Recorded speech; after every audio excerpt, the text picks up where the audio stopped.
Shalom saudaraku dan sahabatku komunitas Mazmur 112. Mari, saya percaya saudara sudah menghafal Mazmur 112. Mari kita menambahkan hafalan kita dari Mazmur 23. Mari bersama-sama. Tuhan adalah gembalaku, takkan kekurangan aku. Ia membaringkan aku di padang yang berumput hijau.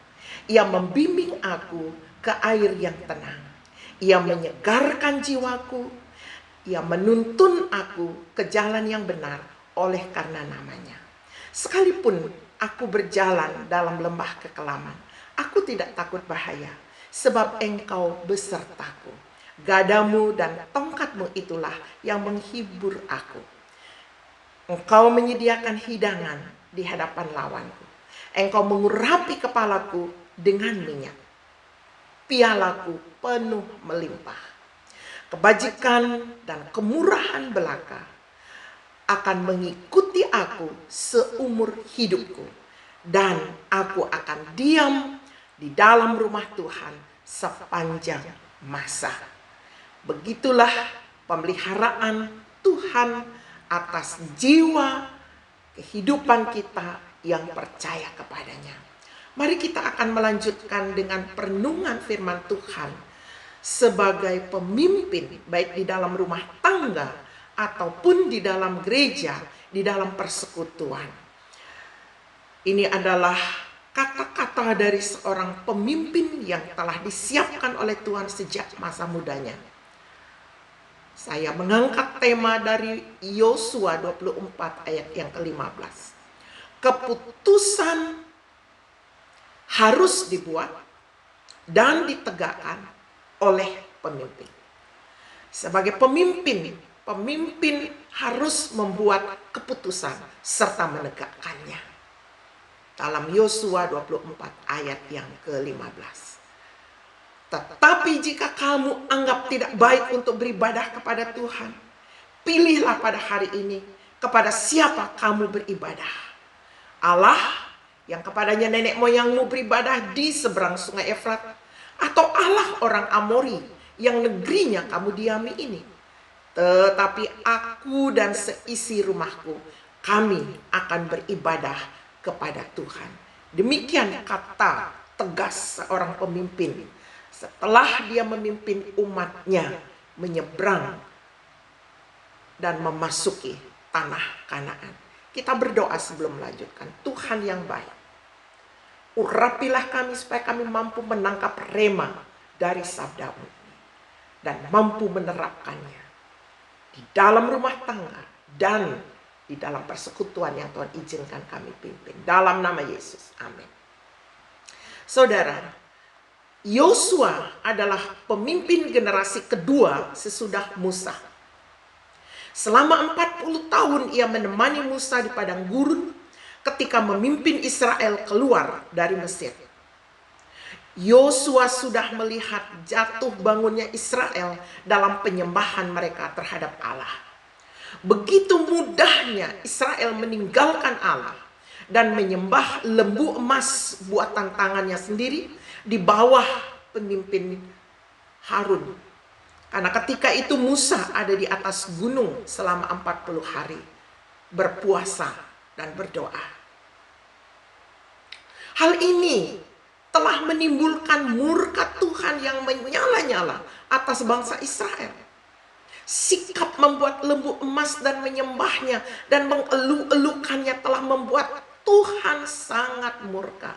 Sehingga pada hari itu ketika Musa turun dan menyaksikan hal itu, Yosua ada di situ.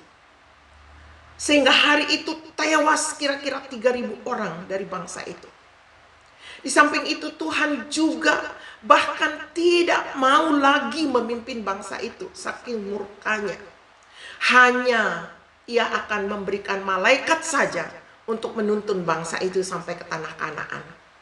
Sampai Musa harus bersyafaat untuk meredakan murka Tuhan tersebut. Tercatat dalam Kejadian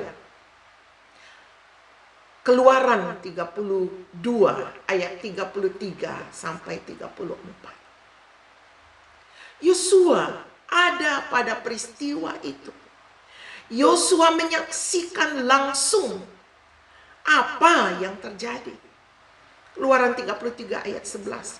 Yosua tidak meninggalkan kemah pertemuan ketika Musa bersafaat. Walaupun Musa sudah kembali ke dalam perkemahan pemukiman, Yosua tetap berdiri di depan kemah pertemuan itu. Musa bersafaat meminta belas kasihan Tuhan untuk mengampuni bangsa itu. Sampai-sampai Musa berkata, Tuhan, jika engkau sendiri tidak membimbing kami, janganlah suruh kami berangkat dari sini. Keluaran 33 ayat 15. Hanya dengan Tuhan berjalan bersama bangsa ini, maka bangsa ini telah dibedakan dari bangsa-bangsa lain di muka bumi. Musa mengerti makna penyertaan Tuhan. Kalau Tuhan tidak mau menyertai dan hanya memberikan malaikat, Musa bilang gak usah suruh kami berangkat. Yang kedua, Musa meminta pengampunan dari Tuhan atas dosa yang telah dibuat oleh bangsa itu.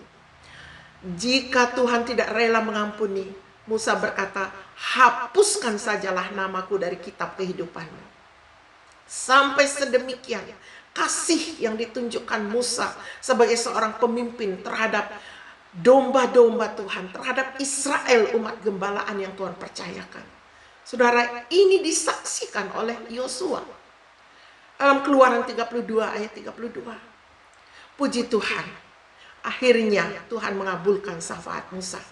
Bahkan Tuhan mengizinkan Musa melihat kemuliaan Tuhan, walau hanya belakangnya saja. Keluaran 33 ayat 19 sampai 23. Suatu syafaat yang dinaikkan oleh seorang pemimpin Musa. Dan Yosua sebagai abdi Musa pada waktu itu menyaksikan semua tindakan Musa ini. Jadi Yosua paham benar apa artinya beribadah kepada Tuhan dan beribadah kepada yang bukan Tuhan. Sebagai pemimpin pengganti Musa dan juga segera habis masa kepemimpinannya, akan habis masa kepemimpinannya karena usianya sudah tua. Dialah Yosua yang diizinkan Tuhan menghantar Israel masuk ke tanah Kanaan. Yosua di detik-detik terakhir kepemimpinan, ia memberikan pilihan tegas kepada Israel. Mau apa kamu sekarang? Dengan semua peristiwa yang sudah Tuhan tunjukkan di padang gurun dan yang kamu alami. Tentukan pilihanmu dalam hal penyembahan. Kepada siapa kamu akan beribadah? Buat keputusan. Kepada Allah yang kepadanya nenek moyangmu beribadah di seberang sungai Efrat? Atau kepada Allah orang Amori yang negerinya sekarang kamu diami ini? Kepada siapa kamu akan beribadah? Tapi Yosua menegaskan, tetapi aku sebagai pemimpin, aku dan seisi rumahku, kami akan beribadah kepada Tuhan. Bangsa itu menjawab, jauhlah daripada kami meninggalkan Tuhan untuk beribadah kepada Allah lain. Sebab Tuhan Allah kita, dialah yang telah menuntun kita dan nenek moyang kita dari tanah Mesir, dari rumah perbudakan, dan yang telah melakukan tanda-tanda mujizat yang besar ini di depan mata kita sendiri, dan yang telah melindungi kita sepanjang jalan yang kita tempuh di antara semua bangsa yang kita lalui. Tuhan menghalau semua bangsa dan orang Amori penduduk negeri ini dari depan kita. Kami pun akan beribadah kepada Tuhan, sebab dialah Allah kita. Intinya Israel menjawab ketika Yosua memberikan tantangan, kepada siapa kamu akan beribadah? Mereka katakan, ya kepada Allah yang sudah menuntun kita, yang sudah melepaskan kita, yang sudah membuat mujizat-mujizat menghalau bangsa-bangsa lain dari hadapan kita. Tapi apa jawab Yosua? Tidaklah kamu sanggup beribadah kepada Tuhan, sebab dialah Allah yang kudus, dialah Allah yang cemburu. Ia tidak akan mengampuni kesalahan dan dosamu apabila kamu meninggalkan dia dan beribadah kepada Allah asing. Maka ia akan berbalik daripadamu dan melakukan yang tidak baik kepada kamu, serta membinasakan kamu setelah ia melakukan yang baik kepada kamu dahulu. Singkatnya, Yosua mau katakan, jangan ngomong saja, jangan omdo, lakukan. Sebab ketika kamu hanya bicara dan tidak menjadi pelaku, itu sama dengan kamu berbalik dan menantang Tuhan. Musa, bangsa itu menjawab lagi. Tapi bangsa itu berkata kepada Yosua, tidak, hanya kepada Tuhan saja kami akan beribadah. Lalu Yosua kembali menegaskan, kamulah saksi terhadap diri kamu sendiri, bahwa kamu telah memilih Tuhan untuk beribadah kepadanya. Jawab mereka, kamilah saksi. Oke, kalau begitu Yosua berkata, maka sekarang jauhkanlah Allah asing yang ada di tengah-tengah kamu. Buang itu semua berhala-berhala itu. Tinggalkan. Condongkanlah hatimu kepada Tuhan Allah Israel. Satu saja. Jangan ada dua. Lalu mereka menjawab, kepada Tuhan Allah kita kami akan beribadah dan firman-Nya akan kami dengarkan. Lalu apa tindakan Yosua? Sesudah berulang menegaskan kepada bangsa itu, pada hari itu Yosua mengikat perjanjian dengan bangsa itu di Sikem. Dan sesudah itu ia mengambil sebuah batu untuk menjadi saksi terhadap segala firman yang diucapkan Allah kepada Israel, supaya Israel tidak menyangkal Allah. Lalu Yosua melepas bangsa itu pergi ke milik pusakanya masing-masing.